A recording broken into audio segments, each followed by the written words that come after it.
Baker Mayfield had 230 passing yards and a touchdown in last night's Rams debut. Baker also had a 98-yard game-winning touchdown strike that left only 10 seconds on the clock to cap the night off. Whew. Shannon, give Baker a letter grade for this performance. Well, Skip, I didn't have a choice. I had to give him an A. You gave Baker Mayfield an A? I gave him an A because he was a quarterback that no one wanted. The Rams was the only team that wanted him. He jumped off a plane, and he gave them a spark that Bryce Perkins and John Wolford couldn't provide. And so you have to give him credit for that. It's still, he had to do it. Yeah, the Raiders helped, but he still had to go out there and do his part of the job. The Rams, Skip, they've ravaged by injuries. Offensive line is really, really bad. Lack of credible receivers and a non-existent running attack. And if you look at the game, he had an instant connection with Skoranek and Tutu Atwell. I mean, Atwell had a career high in receptions. Skoranek had a career high in yards. And that was and those other two guys didn't provide that. So you have to give, and they won a game. I mean, they had lost 5 or 6 games in a row. They were desperate. Yeah, had the longest losing streak by the defending Super Bowl champ in the history of since the Super Bowl's been played. So give him credit for that. He did that. He made some big time throws, a 98-yard drive to win the ball game. Made some big time throws on that drive. I don't really think you have any choice. You have to give him an A. I gave him an A. Take your hat off.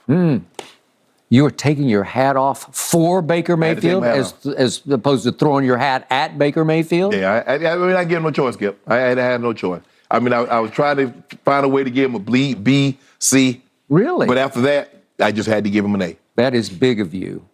I respect that. I appreciate that. I honor that. No, you just want to gloat with that.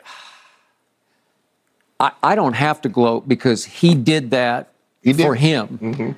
And you can argue he saved his career last night or restarted his career with the Rams. And you can argue if they don't want to go forward with him after this year, that he is auditioning for a job elsewhere. Correct. I don't think that's the case. I think he has found a home with Sean McVay. And by the way, McVay just raved about him after the game and went on and on about how the guy's a competitor, he's a gamer, check, check. So many great plays by a lot of guys tonight, and Baker led the way. I think that pretty much summed up what happened. And then I read our friend Skoranek, who became his favorite. He turned Ben Skoranek into Cooper Kupp last night. Well, he did. And Skoranek said after the game, I'm excited to go to war with them. I'll go to war with him any day. He's the type of competitor that you want to play with. So when I step back from this, I have to at least go A+ here because I don't think in the history of the league we've ever seen anything quite like what happened at SoFi Stadium on Thursday Night Football on a solo stage last night. Correct. The odds against him were extraordinary because obviously his team had lost 6 straight games. The other team had won 3 straight games, and I thought they were on a big roll, the Raiders. I loved them going into the year, and I still like them, but I don't like what happened to them last night. And as you point out, it's happened to them 4 times this year. It happens too frequently. Okay, it does. And I do think Josh McDaniels is really good as an offensive coordinator. I'm still not sold on him as a head coach because of what happened in Denver and is now starting to happen with the Raiders. But for Baker Mayfield to come in 48 hours, he had one Friday practice on a Wednesday because it's a short week. Right. And it was basically sort of walk-through type practice. He has no rapport with Skoranek or with Tutu Atwell or with Van Jefferson or with, I looked down the list of all the people he threw to last night. He threw to Brown, he threw to Higbee, he threw to Williams, he threw to Hopkins, he threw to Trammell, he threw to Akers in the big 4th down and 1 play that they converted. He threw to Powell a couple times and didn't connect with him, and I thought he was going to be a factor last night. Those are all the other guys that he threw to. He knows nobody. Everybody needed to wear name tags for him.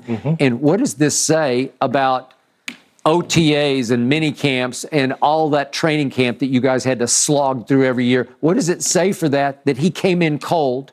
Whole new system, whole new nomenclature, all new terminology. Right. It is truly like hearing a foreign language in your ear that you don't know and trying to decipher it on the fly. Right. The best thing Baker did was he did not turn the football over one time last night, because that would have been deadly in a game like this, Yes. because they were teetering right out of the box, because the first 3 times the visiting Raiders had the football, what did they do? They went score, score, score. The first 3 times. Unfortunately for them, it was field goal, field goal the second 2 times, but they went touchdown, field goal, but it looked like they were on the verge of blowing this game open, right? Mm-hmm. You cannot turn the ball over, and he made one throw that looked like, it got picked, but the guy, his receiver, got grabbed. Unfortunately, they called it, and that was a game-saving play, right? Yes. And how many times did Baker get hit or sacked in which he was able to hold on to the football? That was extraordinary to me, because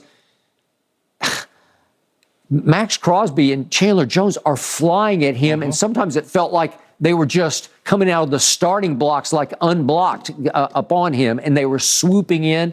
They're both, Crosby's like 6'5", and is Chandler Jones 6'4"-ish, maybe? Okay, so they're just swooping in. Baker's about 6'1", and it's a long night back there, because the Rams line was graded the second worst in pro football by Pro Football Focus going into this game. So he doesn't have Cooper Kupp. He doesn't have Allen Robinson.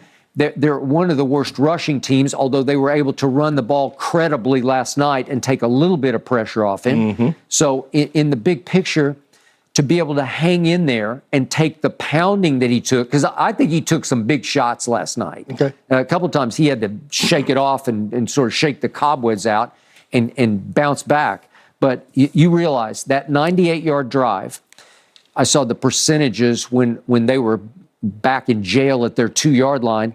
I think there was a 98% chance that the Raiders would win the game at that point, because there should have been.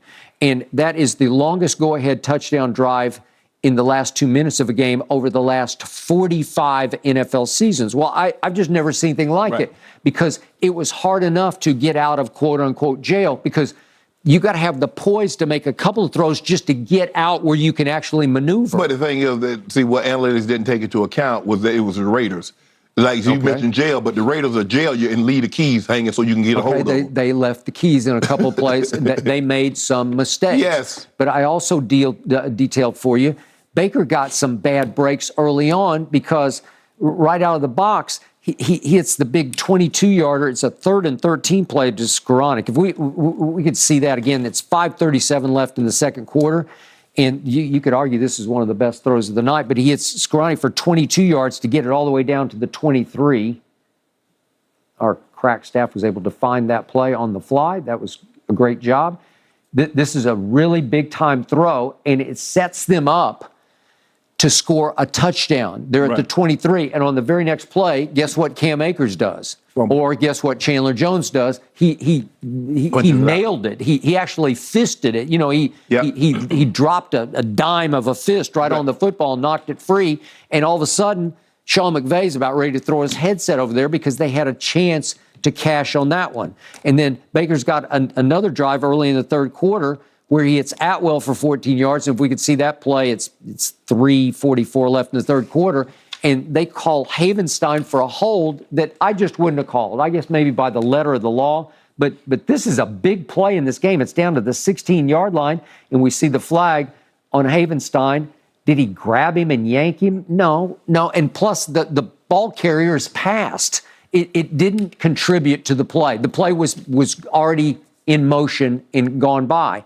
And it was a huge call, because it drives them completely out of field goal range. And then the next play is the one that the offensive lineman, Coleman Shelton, he gets an unnecessary roughness with a quick shove. I probably wouldn't have called that. He was auditioning for the Raiders. Was he? Yeah. Okay. Well, doing something dumb after the play. Helped. Yeah. Okay. And he gets that. And that knocks him completely out of field goal range. And at that point, I'm thinking, Baker's cursed again. This felt like Carolina all over, where they're just making dumb plays that knocked him out of field goal range, even though they tried a 61-yarder, and it fell woefully short. And I thought, okay, that's the end of that. And then you know what happened. 75 yards and 17 plays happened. And then we get to the last possession. It's 1:45 left with no timeouts.